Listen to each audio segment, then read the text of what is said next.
సంవత్సరాల తరబడి ఎన్ని మందులు వాడినా మీ మోకాల నొప్పులు తగ్గట్లేదా? ప్రాణ పెయిన్ క్లినిక్ లో అత్యాధునిక చికిత్స.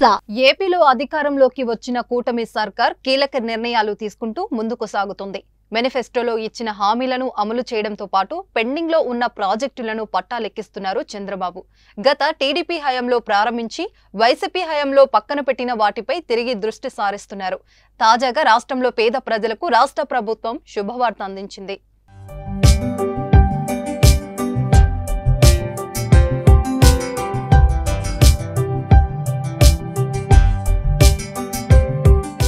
టీడీపీ ప్రభుత్వం 2014 నుంచి 19 మధ్య 3.14 లక్షల టిడ్కో గృహాల నిర్మాణాలను చేపట్టింది. అయితే 2019 అధికారంలోకి వచ్చిన వైసీపీ వాటిలో 52,000 ఇళ్లను రద్దు చేసింది.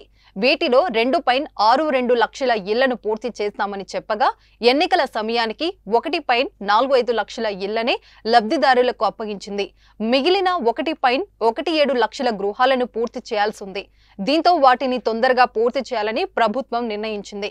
కేవలం 4 నుంచి 5 నెలల్లో లబ్ధిదారులకు అందించాలని భావిస్తుంది.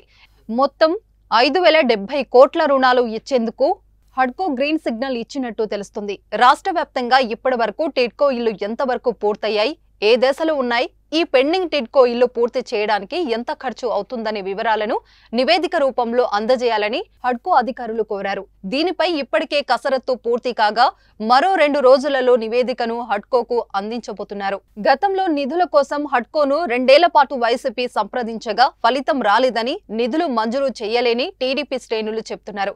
కానీ ఎన్నికల తర్వాత ఎన్డీఏ ప్రభుత్వం అధికారంలోకి రావడంతో తిరిగి అధికారులు హడ్కోతో సంప్రదింపులు జరపగా రుణాలు ఇచ్చేందుకు ముందుకు రావడం చంద్రబాబుపై ఉన్న నమ్మకమంటుంది టీడీపీ.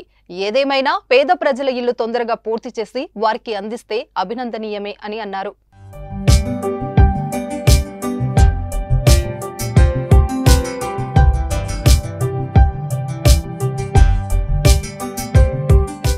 సుమన్ టీవీలో మీ పర్సనల్ అండ్ బిజినెస్ ప్రమోషన్స్ కోసం కింది నెంబర్కి కాంటాక్ట్ చేయండి.